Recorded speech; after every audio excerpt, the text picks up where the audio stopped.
cette maladie. Et là, pouh là là, j'éteins mon ordinateur parce que ben, j'ai l'impression que je vais pas tarder à mourir, quoi.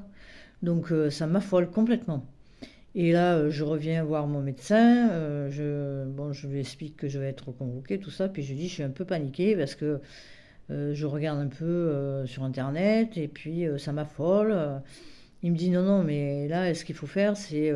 je pense qu'il existe une association de cette maladie. Il faut que enfin, regarder sur Internet et puis les contacter, voir s'ils n'ont pas de la documentation, parce qu'en général, ils ont tout ce qu'il faut pour renseigner les malades. Bon, ben, j'ai dit ok. Donc quand je rentre chez moi, je fais ça, je contacte, effectivement, il y a bien une association. Donc je contacte l'association des sclérodermiques de France.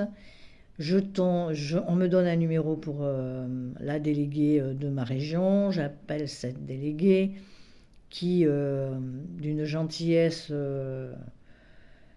m'explique en gros la maladie, me rassure, voilà, évite que je m'affole et l'association m'envoie toute la documentation sur cette maladie.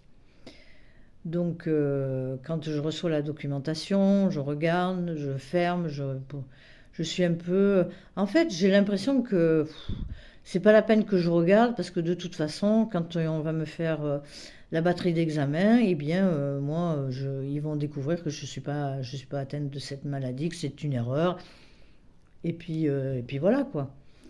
Ou alors, je me dis, bon, comme c'est une maladie auto-immune, ça va faire comme pour la thyroïde, je vais prendre un médicament et puis basta, ça sera réglé. Sauf que là, c'était mon imagination et là, j'y étais pas du tout. Mais alors, vraiment pas du tout.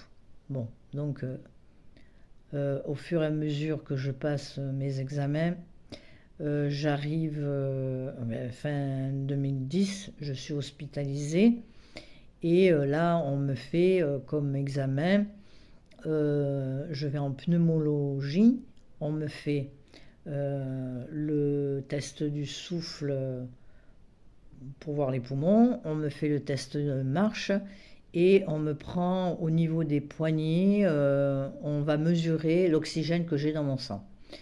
Donc voilà, on me fait ces examens. Ensuite, alors la capilloscopie, c'est une lumière, on passe vos doigts sous une lumière et en fait on voit tous vos petits vaisseaux et puis bon, c'est comme ça qu'ils arrivent à voir si vous êtes atteint de cette maladie. Ensuite, je vais chez le cardiologue, enfin le cardiologue, on me fait une échographie